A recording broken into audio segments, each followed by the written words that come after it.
All right, guys. So this is part 5 of my testimony. So, like I said, I was crying. I was upset. My daddy was like, "Your eyes would be bulging out if you had Graves' disease." And like when I looked it up, I was like, "Oh my gosh, am I gonna end up looking like that?" Like I was just like so defeated or whatever. So then they sent me to get a ultrasound.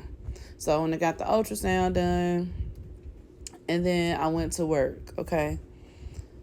So, um, when I got to work, I was just working like normal, minding my business at work, like literally just doing that. And while I was at work, I got a phone call, and they was like, "We got some information about your results from the ultrasound." I said, "Okay." So, oh, mind you, they not only did an ultrasound on my thyroid, they also did one on my liver. Okay. God is so good. I have to tell this amazing story. When they did the ultrasound on my liver, they found a cyst on my liver. So I remember one of the girls at work, she was like, "You keep smoking them cigarettes, you're going to end up with the C word." And I was like, "No, I'm not. I'm about to end up in Jesus' name." Like, I'm really funny about letting people speak into my life like that. Y'all, if somebody come and speak something negative into your life, immediately cast that down. That is really a word curse, okay? But anyway, long story short, they end up calling me at my job and telling me while I'm at work that they think I have the C word, that it looks like the C word.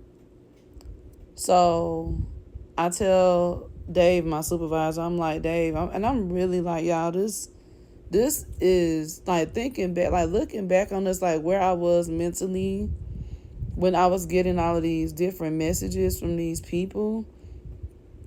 I was terrified because at that time I didn't really know, you know what I'm saying? I didn't know that there was hope available for me.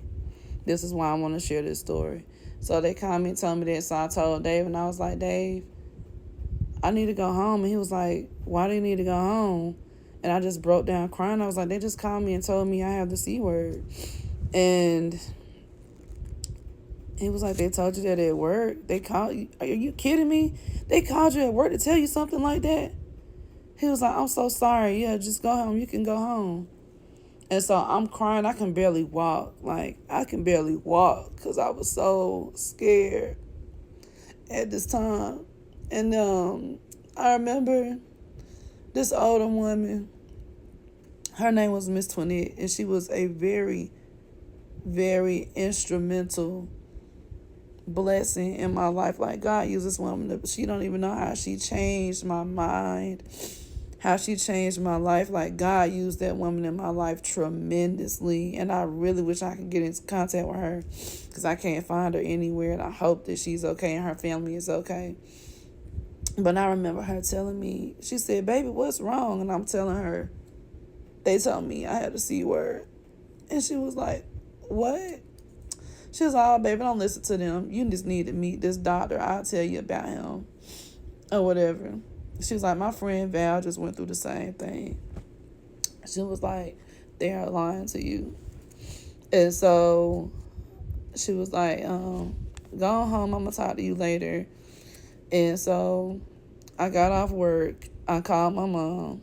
I literally was in my head planning, like mentally planning my funeral in my head because I thought it was over with for me. And I had called my mom. I was like, "Mama, come make me some pinto beans and some beef bacon because I wanted some fat back and pinto beans, but I stopped eating pork." So she came over there and she cooked me some pinto beans and beef bacon. And I remember laying in the bed and just crying and really just planning on like letting it be the end all be all for me. Like I was just like, "Yeah, it's over with for you. Like it's your time to die."